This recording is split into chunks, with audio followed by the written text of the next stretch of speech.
Salut tout le monde. Alors comme vous avez pu le voir dans la précédente vidéo, elle était un peu courte par rapport aux autres. Donc j'ai une bonne réponse à ça, c'est que j'ai commencé un peu en retard et puis l'étape était vraiment longue, donc c'était assez compliqué d'allier la vidéo avec la marche, c'était vraiment physique. Donc, mais aujourd'hui je vais un peu me rattraper. Donc hier j'ai parlé de l'histoire des Goums et là aujourd'hui ça va être plus les gens du voyage. Donc les Tziganes, les Catalans, les Manouches, les Gitans, donc un peu les différentes classes. Donc je suis partie de Luc ce matin, donc il était 8h ou 8h30, je sais plus. Et là on va bientôt arriver à Notre-Dame-des-Neiges, je vais pouvoir faire le tampon. Enfin, et aussi manger, parce que consommer le ventre vide, ça tire un peu quand même. Alors, en tout cas, je suis dans une magnifique forêt. C'est assez verdoyant. Il y a énormément plu. Alors, la Bastide, puis l'Oran. Voilà, 4 km 7. Et c'est par là. Donc en soi, ah oui, on m'a raconté que les forêts domaniales ne sont pas adaptées pour le bivouac sauvage. Enfin bon, il n'y a pas, c'est réglementé, mais c'est tellement vaste que les gardes forestiers ne peuvent pas surveiller tout le périmètre. Donc je pense qu'un de ces jours, je vais pouvoir faire enfin du bivouac sauvage, parce que je n'ai pas été chanceuse avec la météo, la pluie, tout ça. Bon, j'ai toujours le problème avec le tarp, mais cette nuit j'ai passé au sec. C'était bon, j'ai pu bien récupérer.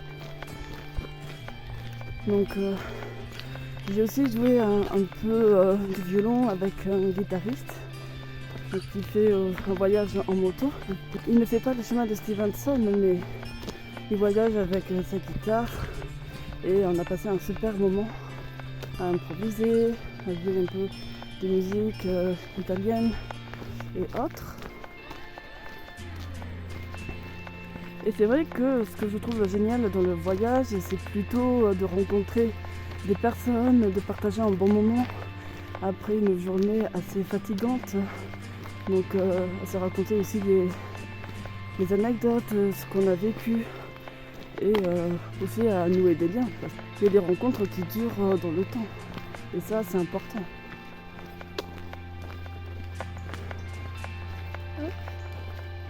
Il y a un petit ruisseau tout en bas.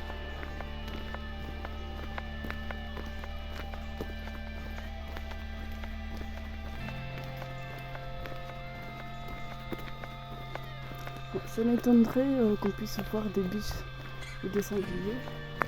Enfin, les animaux sauvages préfèrent sortir soit avant l'aurore ou au crépuscule, là où il n'y a plus personne. On est une espèce qui est tout en haut de la chaîne alimentaire, donc forcément on fait peur aux autres.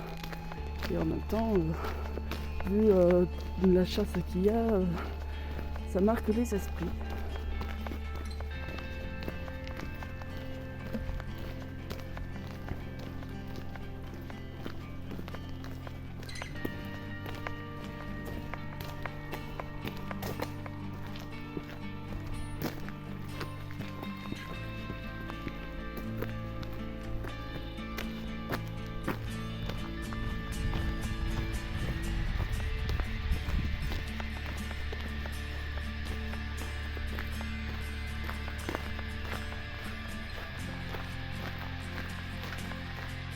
Je viens de partir de l'abbaye de Notre-Dame-des-Neiges, qui est juste là, si vous avez pu le voir. Et je vais arriver dans 3 km à peu près à la Bastide puis le Rhin. J'espère que je ne me trompe pas. Pour un repas bien mérité. Parce que c'est vrai que le sac là, il commence à devenir lourd.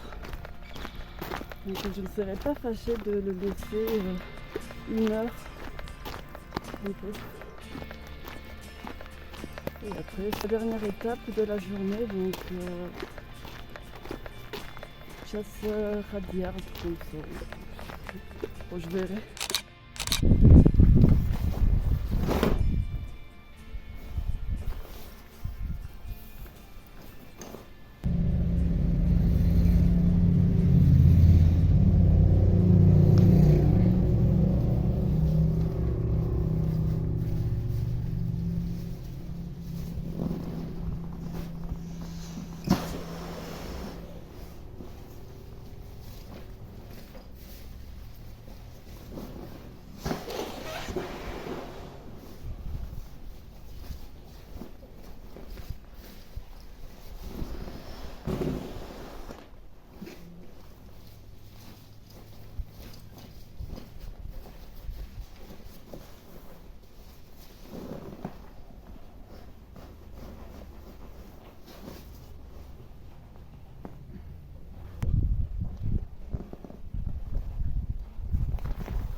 Et voilà, on est enfin arrivé à l'étape du jour qui s'appelle Chassarades.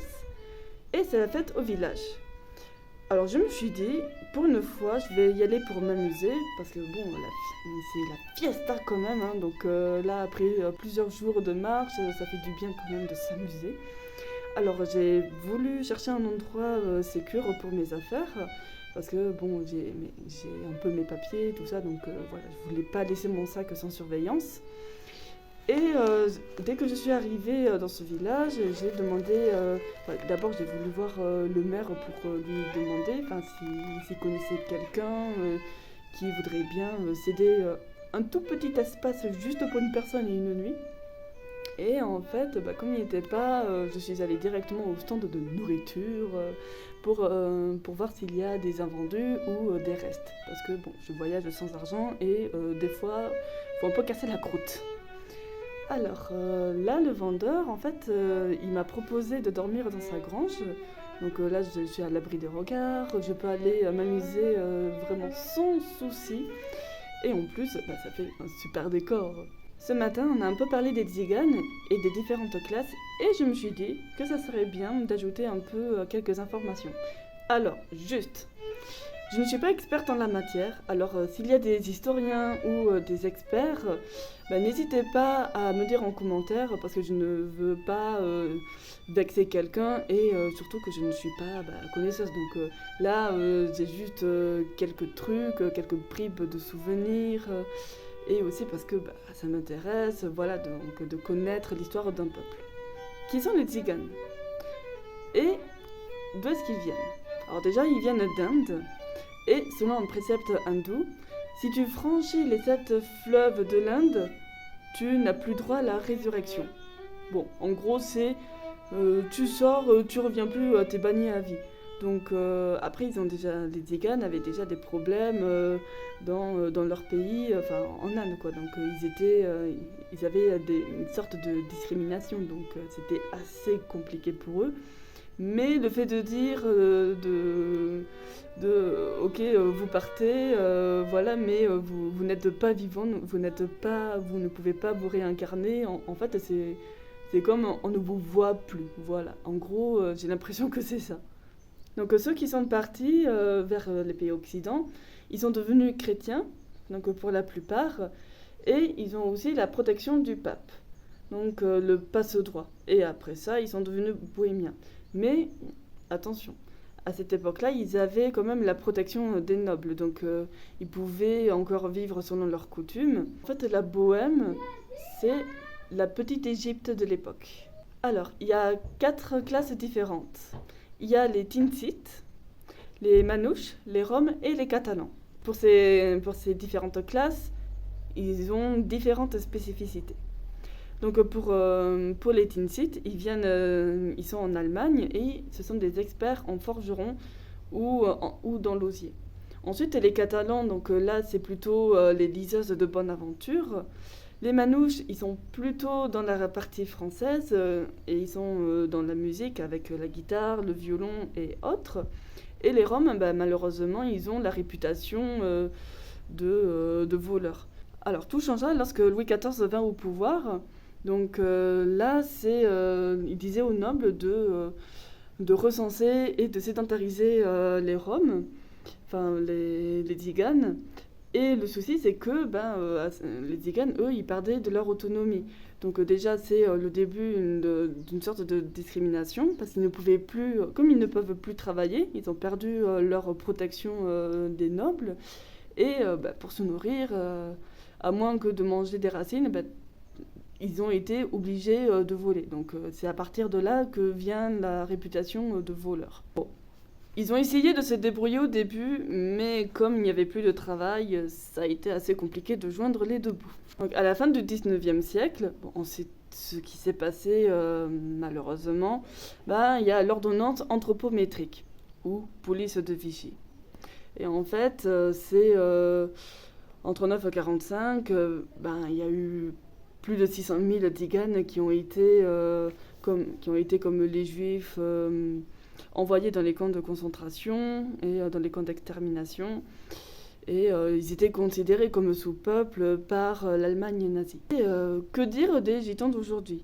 Ben, c'est un peu compliqué parce que comme être sédentaire et aller à l'école, tout ça, ce n'est pas dans leur coutume, ben, ils ont encore des soucis d'intégration.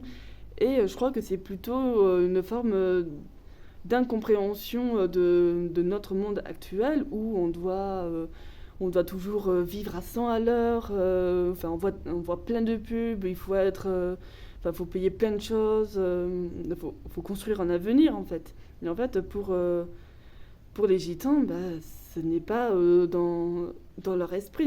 Il y a comme une sensation de rejet. Bon, c'est normal, hein, quand tu n'arrives pas à vivre dans un monde, c'est un peu compliqué de s'intégrer, voire même pas du tout parfois. Donc c'est pour ça que la djellaba, en fait, c'est aussi une tenue tzigane. Parce que je crois que c'est les hommes qui portent des tenues rayées, brun clair, enfin comme celle que j'ai, ou bleu. Et les femmes, je sais pas si c'est pareil pour toutes les classes, mais les femmes, elles doivent porter des longues robes ou des longues jupes. Mais par contre, montrer un peu plus la poitrine. Donc voilà, ça, je pense que c'est un signe de bonne santé et que la famille est soudée, quoi. Donc c'est pour ça qu'on me prend quelquefois pour une personne du voyage, parce que ben, je porte une tenue assez particulière et je marche avec un violon. Donc c'est vrai que bon, le violon en même temps c'est très pratique. C'est pas comme un violoncelle ou une contrebasse, c'est pire, un octobasse, parce que là je pense que j'aurais besoin d'une roulotte, même pas d'un petit chariot. Mais le violon, comme il s'adapte vraiment bien aux intempéries, et bon, en même temps grâce à la superbe boîte que m'a prêtée ma prof, merci, et ben c'est aucun souci. Là, le violon, il est très très bien. Après, bon, l'archet, avec la pluie, bon, ça a un peu gonflé, mais je me suis dit, bon, c'est pas un archet vraiment de qualité, donc ça va. Et c'est vrai que, comme j'ai pas mon vrai violon, ben, s'il lui arrive quelque chose, bon, c'est vrai, ça va me mettre un petit stress, mais sans plus. Je pense que ouais, j'ai eu de la chance d'avoir retrouvé cet endroit. Parce qu'aujourd'hui, ça a été extrêmement dur. Enfin, pas extrêmement, mais aujourd'hui, c'était assez dur. Il a fallu que j'avale des kilomètres. Là, j'ai marché pendant 10 kilomètres sans pause. Je peux dire, l'état des jambes, là, je traînais la patte. Donc, ouais, ça, je pense que j'ai besoin de m'amuser ce soir. Parce que là, les 60 kilomètres, les 2 derniers jours, c'était vraiment dur. Alors, normalement, je devais passer par des éoliennes aujourd'hui, par une assez grande colline. Mais je me suis dit, étant donné que je suis partie à 15h45 et qu'il est bientôt 16h, je vais arriver vers 20h et ça va être foutu. Donc voilà, j'ai préféré prendre la départementale. Bon, il n'y avait pas beaucoup de voitures, mais j'ai trouvé plein de champignons. Donc des vastes de loup. Et ce qui est marrant avec la vaste de loup, c'est que dès qu'elle arrive à maturité, elle fait des sortes de paix. C'est trop marrant. Donc après, c'est sûr que niveau culinaire, c'est pas fameux parce que s'il est insipide, tout ça, mais ça remplit bien le ventre quand même. Après, pour les champignons, il vaut mieux demander conseil à un pharmacien et ou à un connaisseur si vous en croisez un. Hein. Parce que bon, les applications, ça peut contenir des erreurs. Si on n'étudie pas vraiment les champignons, on peut malheureusement se tromper. Après, il y a des champignons qui sont quand même tape à l'œil. Donc la manite mouche, elle a une sorte de globe là à son pied. Et tous les champignons qui ont ça, en général, ce sont des champignons toxiques. Après, il y en a d'autres où plus c'est zarbi, plus c'est mort, en fait. Je crois que j'ai tout dit aujourd'hui. Bon, elle est un peu plus longue qu'hier, parce que hier, c'était assez particulier, c'était vraiment l'histoire des goumes et c'était vraiment renfermé comme ça on parle. Ensuite, si vous voulez connaître un peu plus l'histoire des gitans, il y a une vidéo sur YouTube intitulée Histoire et origine des tziganes et des gens du voyage de Kandiak Siva de 2013. Et vaut mieux voir la version intégrale. Je vais vous souhaiter une bonne soirée et à demain!